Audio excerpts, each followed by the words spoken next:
പല flavoured green ടീസ് ഉണ്ടല്ലോ. അപ്പോൾ ഫ്ലേവേർഡ് ഗ്രീൻ ടീ കുടിച്ചാലും ഒരേ എഫക്റ്റ് ആണ്.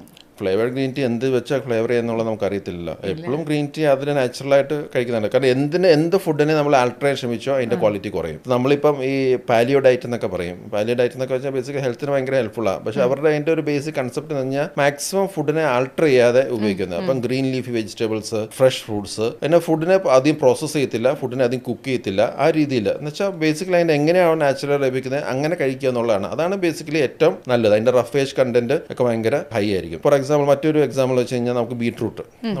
നമുക്കൊരു 100 ഗ്രാം ബീട്രൂട്ട് ഫ്രൂട്ടായിട്ട് ചെയ്യുമ്പോൾ അതിന്റെ 100 ഗ്രാം അതിനെ ജ്യൂസ് ആക്കുമ്പോൾ അത് 100 ഗ്രാം ആയെന്ന് വിചാരിച്ചോ, വെള്ളമൊന്നും ആഡ് ചെയ്തത് ഇത് രണ്ടിൽ ഏതായിരിക്കും കൂടുതൽ കാലറീസ് അല്ലെങ്കിൽ കൂടുതൽ അബ്സോർപ്ഷൻ ഏതായിരിക്കും? അബ്സോർപ്ഷൻ കൂടുതൽ ജ്യൂസിനായിരിക്കും. അപ്പോൾ ജ്യൂസിന് കൂടുതൽ അബ്സോർപ്ഷൻ ഉള്ളതുകൊണ്ട് അതിന്റെ കൂടുതൽ കാലറീസ് ആണ്. അപ്പോൾ നമ്മളൊരു 100 ഗ്രാം ബീട്രൂട്ട് അല്ലാതെ കഴിച്ചാലും അത് ജ്യൂസ് ആക്കി കഴിച്ചാലും അതിന്റെ കൂടുതൽ കാലറീസ് വരുന്നത് എപ്പോഴും ജ്യൂസിനാണ്. അതാണ്. അപ്പം ശരിക്കും നമ്മൾ ഫുഡ് ആൾട്ടർ ചെയ്യുമ്പോൾ സംഭവിക്കുന്നത് വെച്ചാൽ കാലറി കൂടും, റഫേജും കുറയും.